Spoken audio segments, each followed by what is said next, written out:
bienvenue dans The History.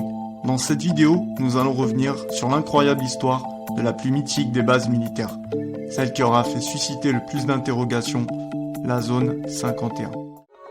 Tout commence dans les années 50, quand un officier du nom de Richard M. Beisel Jr., un officier de la CIA, qui était alors chargé de superviser le développement des avions espions U-2, cherchait un site idéal qui lui permettrait de réaliser ses essais. Ce sera finalement Groom Lake qui sera choisi, un immense terrain au milieu du désert du Nevada. Des essais nucléaires étaient encore réalisés à cette époque. Également, des essais liés à des prototypes d'avions furtifs déjà en avance sur leur temps. Depuis la fin des années 80 et le témoignage d'un des employés de la base, elle fait l'objet de nombreuses théories qui porteraient à croire qu'il y aurait une vie extraterrestre cachée à l'intérieur de la base.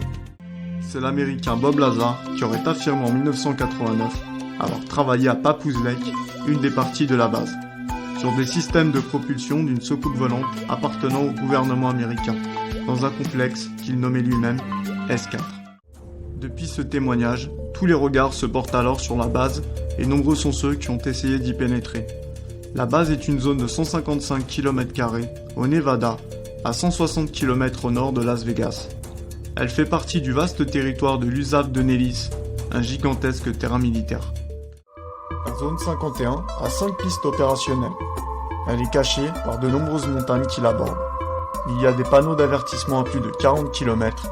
Il est interdit de prendre des photos et des vidéos, sous peine de très grosses amendes ou de poursuites judiciaires. Le gouvernement américain se permet même le droit de tirer à vue si des personnes tentaient de franchir les panneaux d'interdiction. Ces dernières années, beaucoup de personnes ont pu apercevoir la base vue de loin. Il est possible en effet, par des chemins périlleux, d'accéder à une colline qui surplombe à plus de 40 km la zone. Une route se trouvant à proximité de la base a même été renommée en l'honneur des extraterrestres. Sur le chemin, de nombreux touristes s'arrêtent dans la petite ville de Rachel. Vous pouvez y retrouver un célèbre bar, décoré à l'effigie des ovnis. Le 4 juillet 1947, un objet volant non identifié s'écrase près de Roswell, au Nouveau-Mexique. Des débris extraterrestres auraient été retrouvés selon de nombreux témoignages. Mais rien ne vient confirmer la présence de vie extraterrestre. Le gouvernement américain affirmera qu'il s'agira finalement d'un ballon-sonde ultra secret destiné à espionner les expériences nucléaires militaires soviétiques de l'époque. L'affaire Roswell reste à ce jour l'une des affaires les plus mystérieuses concernant l'ufologie. Tout comme la zone 51, elle aura notamment une grande influence sur la culture populaire. De nombreuses apparitions, notamment dans les jeux vidéo, des films et autres séries télévisées. La base militaire n'apparaît officiellement sur aucune carte officielle du gouvernement américain. Le 15 août 2013, un document top secret de 400 pages, réalisé par 2 historiens de la CIA pour retracer l'histoire de la base, est déclassifié à la demande d'un historien. Ce qui officialise pour la première fois, indirectement, l'existence de la zone 51. De divers groupes conspirationnistes affirmeraient néanmoins l'existence d'extraterrestres au sein de la base.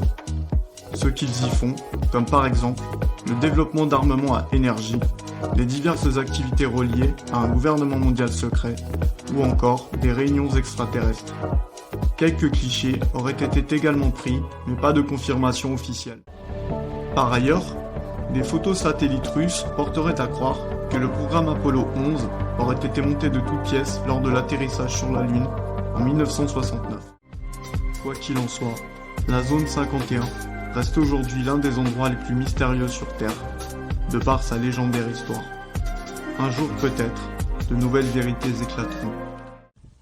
Merci d'avoir regardé The History, à la prochaine pour une nouvelle vidéo.